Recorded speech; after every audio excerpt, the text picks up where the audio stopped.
Thank you, Mr. Chairman. I'll add my thanks to the gentleman on the panel. I know you've heard that over and over and over again from members here, but only because folks believe it. And we're grateful to you, not just for being here today, but for your decade upon decade of service. I'll tell you, Mr. Thompson, I'm comforted, and I know folks at U.S. posts across the world are comforted that there are men and women who do what you do, who live by a code that says if you're in harm's way, we're going to come for you. Just hang on. And I thank you very much for that commitment. Thank you. Mr. Nordstrom, my questions are followed up on my colleague from Wyoming, thinking back to early July 2012. Do you recall your back and forth with Charlene Lamb particularly? Vividly. What did you think of that decision-making process? Were those decisions that Ms. Lamb was making, or were those decisions being kicked up to a higher level? It was unclear. I think largely Das Lamb.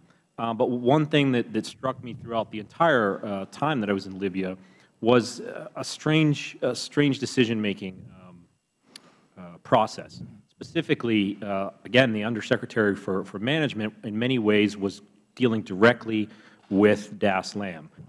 As her supervisor 2 levels ahead, obviously he has that ability to do that. He's well within his right. But it was strange that there was that direct relationship, and I never really saw interaction from Assistant Secretary of DS Eric Boswell or our Director, Scott Boltrowitz. It was even more clear in October when we were all sitting up here. There was 2 levels, if you will, that were not reflected, and it was quite a jump between Das Lamb and Undersecretary Kennedy. So certainly I felt that anything that Das Lamb was deciding certainly had been run by Undersecretary Kennedy. And given the seriousness of that conversation, thinking about extending SST and MSD as security support, did you receive an explanation for why that request was denied that satisfied you? I didn't. As I testified before, what I perceived that it was some sort of explained to me that it would be somehow embarrassing or politically difficult for State Department to continue to rely on DOD, and that there was an element of that. That was never fully verbalized, but that was certainly the feeling that I got going away from those conversations. And then following up on moving these discussions from back channel to front channel, what was the nature of your conversation with the ambassador, that this was such a serious issue that rather than leaving it with a no on back channels, he wanted to elevate that? That's exactly what it is. In fact, I recall all the way back to our first meeting with Congressman Chaffetz and the chairman.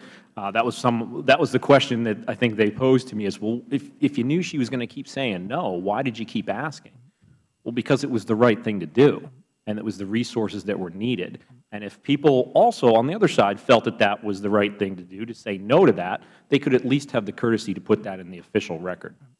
And did you receive any feedback back from Washington, whether a direct response to that cable or a back channel response to the fact that you elevated it to this front channel process? By the time that we sent the one in July, no, I did not receive a response. In fact, that cable, as I understand, was never responded to, which is something that is relatively unheard of in the State Department. When you send a request cable for anything, whether it's copiers or resource or manpower, they get back to you. Prior discussions, back channel ones, yes, I had a number of conversations with my regional director and also Das Lamb where it was discouraging, to put it mildly, that why do you keep raising these issues? Why do you keep putting this forward? And if you can characterize it then between a non-response or a disagreement when it comes to these issues of security for American personnel on the ground in Libya, were you receiving a non-response from Washington, or was there disagreement in Washington with your assessment of levels of need on the ground? I largely get a non-response. The responses that I did get were, you don't have specific targeting, you don't have specific threats against you.